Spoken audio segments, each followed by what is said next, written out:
మే day సందర్భంగా భారతదేశంలో కార్మికులకు చాలా కష్టకాలం అనేది చెప్పాలి. ఎందుకంటే గత 10 సంవత్సరాలుగా ఈ దేశంలో అధికారంలో ఉన్నటువంటి బీజేపీ పార్టీ కార్మికుల హక్కులను తుంగలో తొక్కి కార్మికులకు ఏ రకమైనటువంటి హక్కులు ఉండవనేటువంటి పద్ధతుల్లో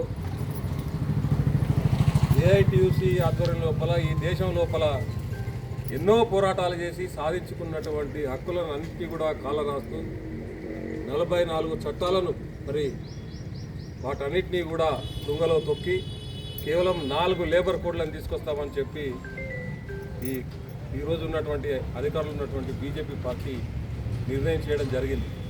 ఈ 4 లేబర్ కోడ్ల వల్ల కార్మికులు సమ్మె చేసే హక్కు ఉండదు, కార్మికులు వేతనం పెంచమని చెప్పి డిమాండ్ చేసే హక్కు ఉండదు, కార్మికులకు ఈఎస్ఐ పిఎఫ్ బోనస్ ఏది కూడా అడిగేటువంటి హక్కు ఉండదు. యాజమాన్యం చెప్పినటువంటి పద్ధతుల్లో మరి 8 గంటలు కాదు, యాజమాన్యం ఎన్ని గంటలు చెప్తే అన్ని గంటలు పనిచేయాలనేటువంటి నిబంధన ఈరోజు ఈ చట్టంలో తీసుకురావడం జరుగుతూ ఉంది. ఈ 4 లేబర్ కోడ్లు అనేటివి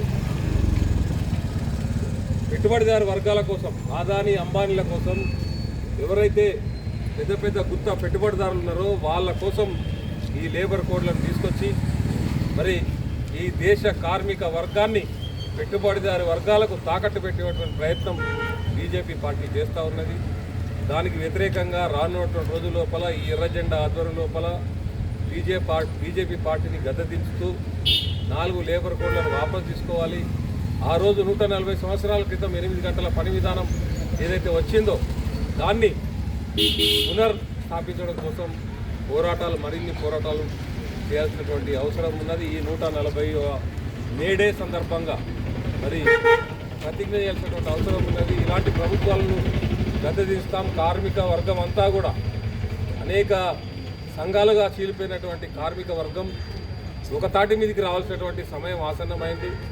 కార్మిక వర్గం ఒక తాటి మీదకి వచ్చి ఈ మతోన్మాద పెట్టుబడిదారి వర్గ పార్టీ అయినటువంటి బీజేపీ ప్రభుత్వం మెడలు వంచడానికి కార్మిక వర్గం సన్నద్ధం కావాలని చెప్పి సందర్భంగా తెలియజేస్తూ సెలవు తీసుకుంటారు.